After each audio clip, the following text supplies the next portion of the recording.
Hi guys, welcome back to Sweet Chillies. Guys, आज हम लोग खान सर की एक अच्छी वीडियो देखने वाले हैं। यस, जो अभी पहलगाम में जो हादसा हुआ है, ठीक है, हादसा क्या, अटैक है, वो अटैक हुआ है, तो उसी के बारे में खान सर बताना चाह रहे हैं यहाँ पे। तो आज हम लोग ये वीडियो देखेंगे और उसके बाद में इसके बारे में बात करेंगे।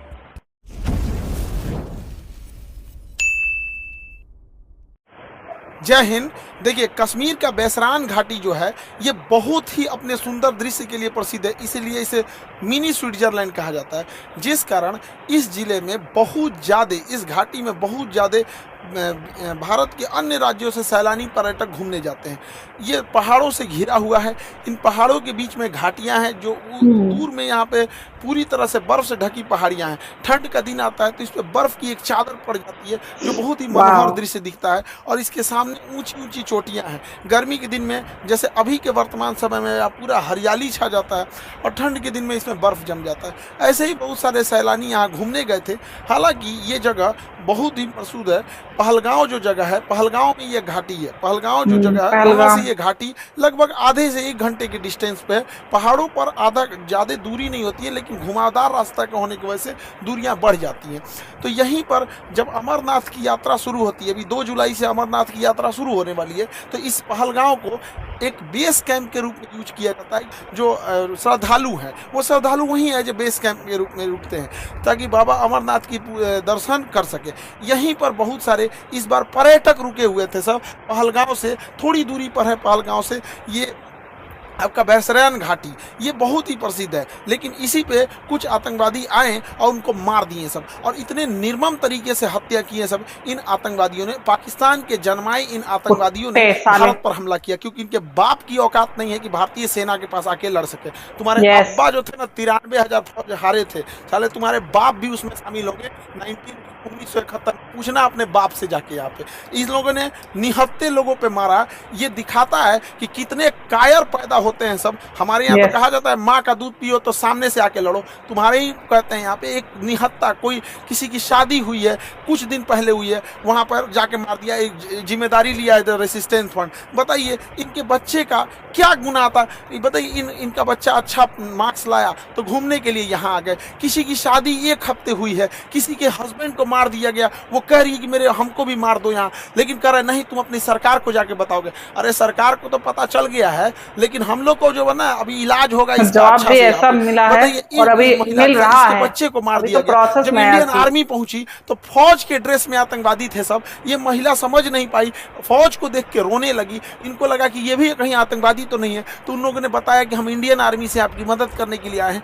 अरे कायर हो, एक तो तुम निहत्ते पे हमला करते हो, उसके बाद से तुम इंडियन आर्मी का ड्रेस पहन लेते हो। यही ना तुम लोग की कायरपन है।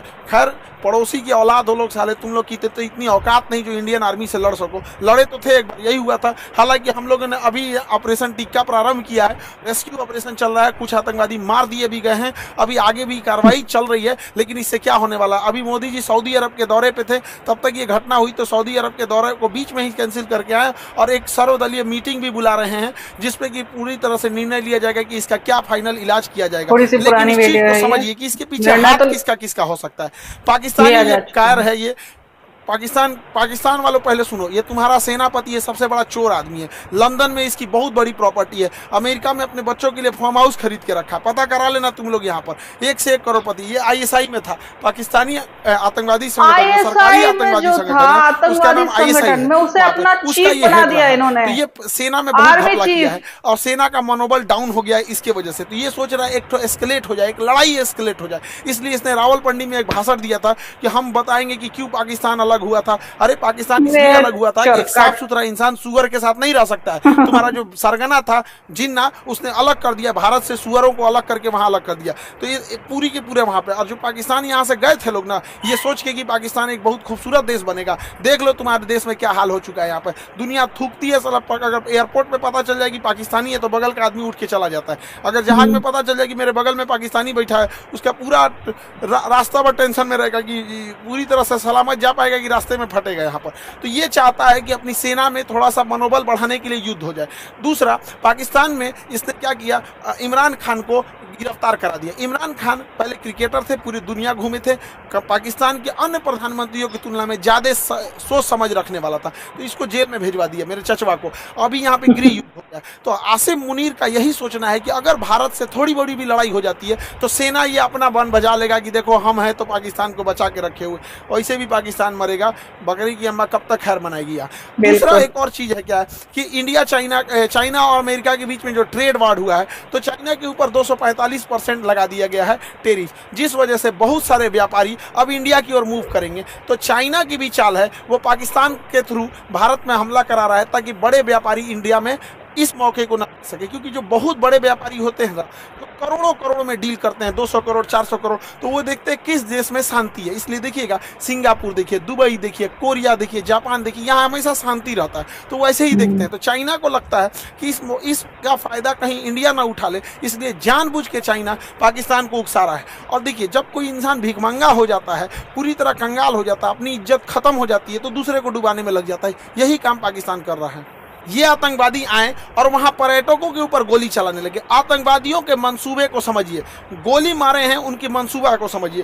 गोली मारने के बाद महिला को कहती है कि हमें भी मार दो, तो कहता है कि नहीं, तुम्हें नहीं मारेंगे, तुम जाके अपनी सरकार को बताना। मतलब इन्हें पता है कि ये सरकार को बात बता जाएगा। दूसरी बात, जाति धर्म पूछा गया, हिंदू हो कि नहीं, कलमा पढ़ो। और उसके बाद कोई लोग कह रहे हैं कि आतंकवादी का धर्म नहीं होता है। कलमा कौन धर्म का आदमी पढ़ाता है जी? इतनों में आंख नहीं खुल रहा है यहाँ पे, एकदम शर्म लिहाज घोल के पी गए हैं, किसी के सामने निहत्थे को मार दिए हैं।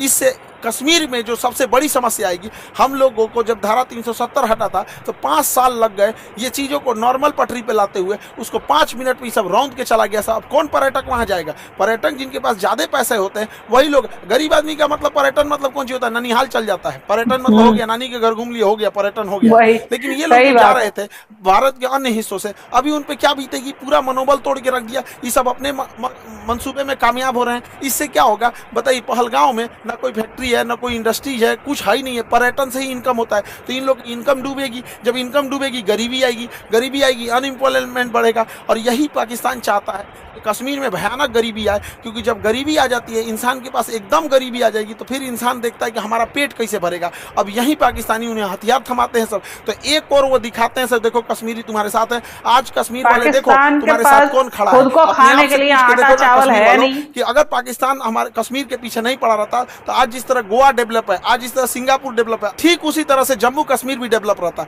तो जम्मू कश्मीर के लोग तुम्हारे लिए सबसे ज्यादा खतरनाक है तो ये पाकिस्तानी है। और बिना लोकल के सपोर्ट के, बिना लोकल के चढ़ावे पे इतना बड़ा तो कोई हमला नहीं कर सकता है। तो खुफिया एजेंसी को भी इन लोकलों को भी खोजना पड़ेगा वहां पे कौन कौन साथ दिया, क्योंकि वहीं कोई ना कोई होगा जो इतने बड़े घटना को, साजिश को, उन आतंकवादियों को ये रास्ता दिखाया होगा। वहां के लोकल लोगों की तो नौकरी चली गई, सब कुछ गया। अरे तुम्हारी नौकरी गई, इधर लोगों की जान चल गई। नौकरी बड़ा होता है कि जान बड़ा होता है जी? किसी भी इंसान का, परिवार का कोई सदस्य चला गया, लेकिन ओवरऑल एक देश की क्षति हो रही है। ये पूरी दुनिया इस पे क्या करेगी?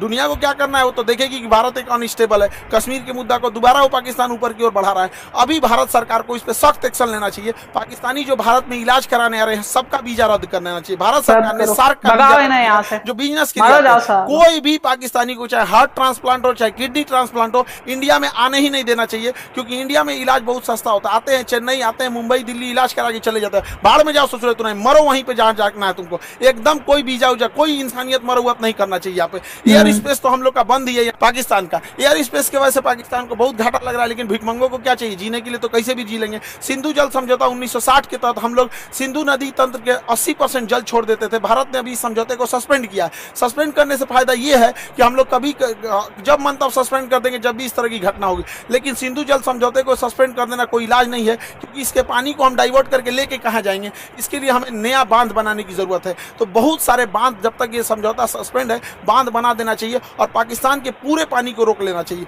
और गर्मी के दिन में पूरा पानी रोक ले, और जब बरसात का समय आएगा तो पाकिस्तान तब तक तो गर्मी में पूरा जल चुका रहेगा। बरसात के समय आएगा जब पूरा लबालब होगा तो बांध खोल दे, एगो सुखा के मारो फिर दहवा के मार दो। यहाँ पे दोनों करना पड़ेगा। इंसानियत को लांग दिया है पाकिस्तान ने। देखिए राक्षसों के साथ राक्षस जैसा ही व्यवहार करना पड़ेगा। और दूसरी भैया, हमारे खुफिया एजेंसी वाले लोग, चाहे आईबी हो, रॉ हो, सीबीआई हो, एनआईए हो, कुछ तो करो भाई, हमेशा पुलवामा हुआ, तुम लोग को क्या कैसे बोले यार, कैसे? अभी देख रहे थे बलूचिस्तान में हुआ था, एक नॉर्मल आदमी समझ रहा था उसका रिटिलेशन होगा। ये क्या इंटेलिजेंस आता है हम लोग का? पुलवामा हो जाता है, संसद पर अटैक हो जाता है, ताज होटल पे हमला हो जाता है, अमृतसर पे हो जाता है, पठानकोट पे हो जाता है, क्या हो रहा है? उरी पे अटैक हो जाता है। अरे कभी तो पहले इंटेलिजेंस लाया जाए। हम मानते हैं कि इंटेलिजेंस बहुत लाते हैं आप लोग, लेकिन थोड़ा और एक्टिव होने की जरूरत है। मोसाद की तरह होना चाहिए, CIA की तरह होना चाहिए, चाइना की एजेंसी की तरह होना चाहिए। वहाँ और जरूरत है इस चीज़ों को। भारत सरकार को इस पर और संजीदगी से कदम उठाना चाहिए। और इस हमले के बाद केंद्र सरकार एगो सर्जिकल स्ट्राइक करेगी। देखो सर्जिकल स्ट्राइक जरूरी है, लेकिन सर्जिकल की स्ट्राइक कोई इलाज नहीं है। सर्जिकल स्ट्राइक हमेशा सेना करते रहती है। 50 गो आतंकवादी मार देंगे तो क्या भरपाई हो जाएगा? हमारे 28 मासूम लोग मारे गए, इसकी भरपाई 50 गो सैनिक। 50 गो मतलब क्या होता है? पाकिस्तानी एगो मिलकर 50 गो जन्म दे देगा। एगो पाकिस्तानी 4 गो बियाह करेगा, 1 2 3 4, 4 गो बियाह करेगा एगो पाकिस्तानी। एगो से 15 गो पैदा करेगा, 15 चौको 60, एगो से मिलकर 60 को जन्मा देगा। जन्म लेने में क्या जाता है? सुअर भी एक साथ 16 को जन्म दे देता है। इन चोटों को क्या जाता है? आप क्या लगता है सर्जिकल स्ट्राइक से इलाज हो जाएगा? नहीं, सर्जिकल स्ट्राइक इनका इलाज नहीं, इनका ठोस इलाज करना पड़ेगा।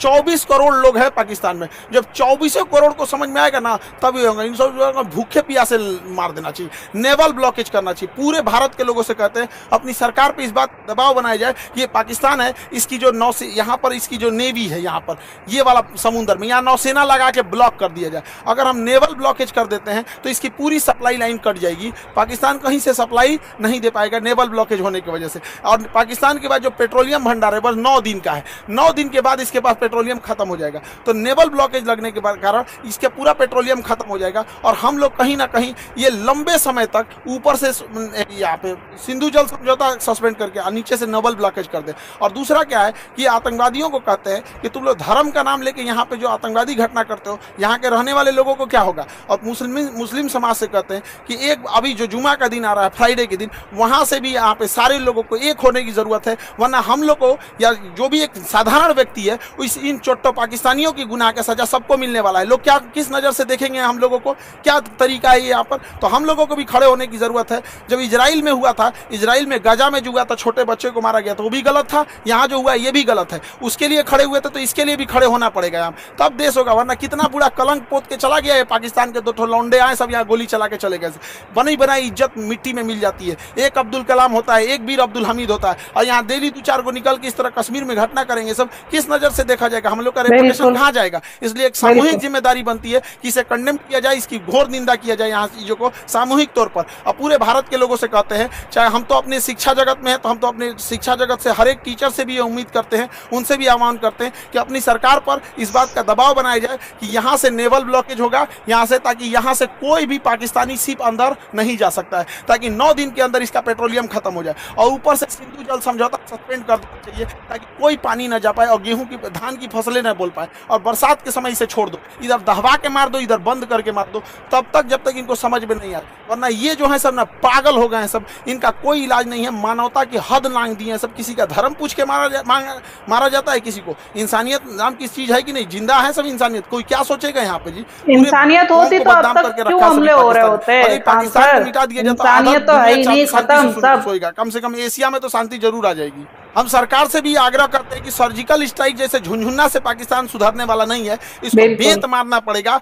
नेवल ब्लॉकेज कीजिए। याद कीजिए 1999 कारगिल के टाइम पे जब नौसेना ने ब्लॉक कर दिया था, तब पाकिस्तान पीछे हटा था, क्योंकि उसकी पूरी राशन सप्लाई और सब विदेशी व्यापार बंद हो गया था। अर्थव्यवस्था तोड़ना पड़ेगा पूरी तरह से पाकिस्तान का। हम सारे अपने शिक्षक समाज से भी कहते हैं और सारे विद्यार्थियों से भी कहते हैं और देश से भी लोगों से कहते हैं कि इस पर चाहे ट्विटर हो चाहे जैसे भी हो, हैशटैग हम लोग को ले आना पड़ेगा, hashtag naval blockage for Pakistan. ये कुछ ना कुछ करना पड़ेगा, ताकि सरकार सर्जिकल स्ट्राइक से नहीं, क्योंकि सर्जिकल स्ट्राइक से सुनने वाला नहीं है। एक बढ़िया से लड़ाई चाहिए होता है, तब उसको अगर वो चाहिए तो उसको दे दिया जाएगा। इसमें हम लोग पीछे नहीं पड़ेंगे। हम तो कहते हैं पहले नेवल ब्लॉकेज करके 1 महीना छोड़ दो, जितना राशन पानी है सब खत्म हो जाए, 1 महीना में फ्यूल वगैरह सब खत्म हो जाए, तब उसके बाद अगला हमला करना चाहिए। इसके जितना बिजली घर है और पुल है रेलवे का तोड़ दो, उसके बाद आधा पंगु हो जाएगा पाकिस्तान यहाँ पे। तो ये छोटे मोटे लड़ाई से नहीं सुलझने वाला है। हम लोग को एक कड़ा एक्शन लेना पड़ेगा। रहेगा, वरना आए दिन इस तरह की घटनाएं होती रहेंगी। कश्मीर को तबाह करके रख दिया, हमारा पूरा एक पर्यटन का व्यापार था। स्विट्जरलैंड कोई क्यों जाता जब कश्मीर इतना बेहतरीन था? स्वयं कश्मीर के लोग सोच के देखो, तुम्हारा सच्चा दुश्मन कौन है? कश्मीरियों को बदनाम करने वाला कौन है? यही पाकिस्तानी। तुमसे तुम्हारा रोजगार छीनने वाला कौन है? यही पाकिस्तानी। अरे घर बैठे पर्यटक जहाँ होते हैं वहाँ पे लोगों की इनकम होती है। गोवा में जाके देखो, वहाँ के लोगों को घर बैठे इनकम हो जाती है। कोई स्कूटी रेंट पे लगाया, कोई होटल। ऐसे आतंकवादी घटना होगी तो क्या होगा? कश्मीर के लोगों से भी कहते हैं कि सामूहिक रूप से बाहर निकलिए और ये उनको पता नहीं किस चीज की आजादी चाहिए, आजादी की लड़ाई, आजादी चाहिए, किस चीज के लिए चाहिए? अगर छोड़ दिया ना पाकिस्तान के भरोसे, सबसे बड़ा कोई होगा तो भूखे मर जाएंगे ये। कोई कौन भुगतेगा? जो लोकल लोग भुगतते हैं वहां पे अगर कोई घटना होती है तो। अब मारने की रही बात, हम लोग तो चुन चुन के मारेंगे लोग, चाहे किसी भी बिल में घुसे रहे लोग। 1971 मत भूलो, पाकिस्तान तुम्हारा एक टुकड़ा करके बांग्लादेश किए थे, अब अगला नंबर बलूचिस्तान का है। और सरकार से भी कहते हैं, जिस तरह मुक्ति वाहिनी का खुला समर्थन करके बांग्लादेश बनाया गया था, उसी तरह बलूचिस्तान लिबरेशन आर्मी वाले को, BLA वाले भाइयों को, पूरे बलूचिस्तान वाले लोग को कहते हैं पाकिस्तान से अलग हो जाओ, हम तो आपके साथ हैं। जैसे मुक्ति वाहिनी के समय 1971 में साथ दिए थे, उसी तरह एक पाकिस्तान का दोबारा टुकड़ा होगा यहाँ से और बलूचिस्तान का निर्माण होगा। पाकिस्तान में जैसे इधर का निर्माण हुआ था। वरना अगर हाथ पे हाथ रख के बैठेंगे तो ये इलायचीदाना बराबर बांग्लादेश, जिसको हम लोगों ने जन्म दिलाया था, ये आज हम लोग को आंख दिखा रहा है। ये पाकिस्तान आंख दिखा रहा है। ऐसे हाथ पे हाथ रखने से नहीं होगा, यहाँ पर एक कड़ा एक्शन लेना पड़ेगा। ये आतंकवादी किसी के नहीं हो सकते हैं। इन्हें कोई अगर अपना समझता है तो सबसे बड़ा बेवकूफ है वो है, क्योंकि सांप पालिएगा तो काटेगा ही काटेगा। ऐसा नहीं है कि केवल आपके पड़ोसी को काटेगा। जब ये पहलगांव में ये घटना हो रही थी तो उस समय सैयद आबिद नाम का एक घोड़ा चलाने वाला व्यक्ति, कितना ही पैसा कमाता होगा घोड़ा चलाने, इसकी बहन रोक रही थी कि आप मत जाओ, लेकिन ये बेचारा गया वहाँ पे। और जब आतंकवादियों ने लोगों पे गोलियां चलाने लगी, इतना बहादुरी अपना घोड़ा छोड़कर आतंकवादियों से हथियार छीन लिया। कहा कि ये हमारे कश्मीर के मेहमान, इन पे गोली मत चलाओ। हथियार छीन लिया। एक सैनिक न होने के बावजूद इसको इतना हिम्मत था, छीन लिया, लेकिन दूसरे आतंकवादी ने इसे भी गोली मार दिया। आज बेचारे का पूरा परिवार, इस बूढ़ी माँ, इस बूढ़े पिता से क्या पूछेगा? पिता से जब मीडिया ने पूछा आप क्या कहना चाहेंगे, तो कहते कि बेटा चला गया, क्या कहेंगे? बेगुनाह था, बेगुनाह मारा गया। यहाँ पे सरकार से भी कहते हैं कि जितने लोग की इसमें शहीद हुए हैं, उन लोगों को भी आर्थिक मदद और कुछ ना कुछ इनके अस्थायी जीवन के लिए कुछ किया जाए, ताकि उन्हें श्रद्धांजलि दी जा सके। यहाँ पर मुसीबत की घड़ी में हम सब देशवासी एक दूसरे के साथ हैं। उम्मीद करते हैं हम सब एक साथ मिलकर अपनी सरकार का साथ देंगे। सारी राजनीति खत्म, यहाँ पे सब एक होने चाहिए और इसका मुंह तोड़ जवाब देना चाहिए। और हम किस मुंह से कहें, किस भाव से कहें, जिनके यहाँ से किसी का भाई उजड़ गया, किसी के मांग का सिंदूर उजड़ गया, कोई बहन ने अपना भाई खोया, कोई महिला ने अपने पति को खोया, कोई बेटे ने अपने बाप को खोया। किस मुंह से कहें हम लोग, क्या दें उनको सच्ची श्रद्धांजलि दें? इस श्रद्धांजलि से क्या हम उनके परिवार का दुख लौटा सकते हैं? कभी नहीं लौटा सकते। तो कभी ना कभी तो इसे रोकना पड़ेगा ना। नासूर को छोड़ते जाएंगे तो और बड़ा जख्म होते जाएगा, इसलिए इसका इलाज बहुत जरूरी है। जिन भाइयों ने अपनी जान गंवाई है, जिन लोगों के परिवार के अपने बिछड़ के गए हैं, दुख की घड़ी में पूरे देश उनके साथ है, लेकिन उनको सच्ची श्रद्धांजलि तभी मिलेगी जब इनका जवाब उनको मिलेगा। जब उन लोगों को जब उनके घर में भी ऐसे उजड़ेंगे, उनके घर से भी ऐसे आंसू बहेगी ना, तो उन्हें समझ में आएगा कि एक मासूमों पे, निहत्ते लोगों पे गोली चलाना कितना खराब होता है। अरे इतना कमजोर तो दुनिया का कोई नहीं होगा। यहाँ पे छोटे बच्चे भी लड़ाई लड़ते हैं तो कभी किसी निहत्ते पे नहीं मारते। कितना नीच गिर सकते हो पाकिस्तान, कभी सोचा नहीं था इस पर। आई होप कि सरकार इस पर कोई कड़ा एक्शन लेगी। जैसा होगा फिर आगे हम लोग देखेंगे। जय हिंद। कड़ा एक्शन तो लिया ही जाएगा, बिना कड़े एक्शन के तो कोई काम ही नहीं हो सकता। क्योंकि अब यार बहुत हो गया, बहुत दया दिखा ली, बहुत समझौते कर लिए, बहुत वर्बल स्पीचेस दे ली, ठीक है।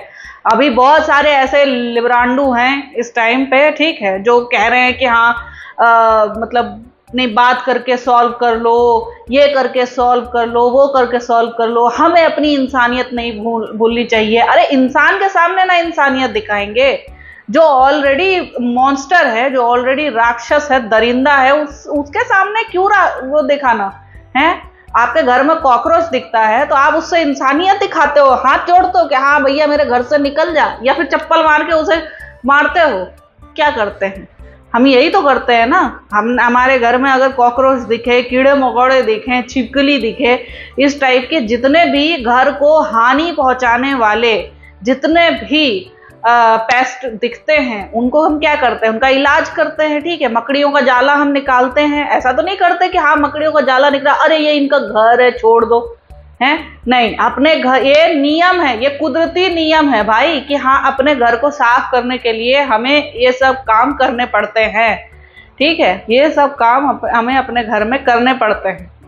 तो वही काम हमें इस चूतिए से देश के साथ करना पड़ेगा। ठीक है, बहुत समझा लिया, बहुत मौके देके देख लिए, 75-80 सालों से हम यही करते आ रहे हैं। ठीक है, मौके ही देते आ रहे हैं इन्हें कि हाँ हर बार, इस बार सुधर जाओ, इस बार सुधर जाओ, इस बार सुधर जाओ। अब नहीं, ये अब नाक के ऊपर जा चुका है, बस पानी जो है वो सर से ऊपर जा चुका है बिल्कुल।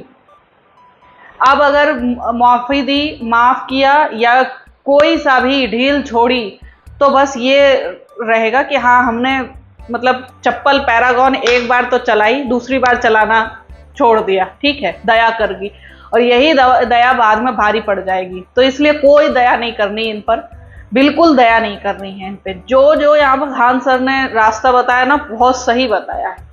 ठीक है यार, युद्ध जब भी होते हैं ना, अगर युद्ध गलत होता हम युद्ध करेंगे, अगर युद्ध गलत होता तो भगवान श्री कृष्ण युद्ध ना करवाते। ठीक है, राम और रावण की लड़ाई ना होती अगर युद्ध गलत होता।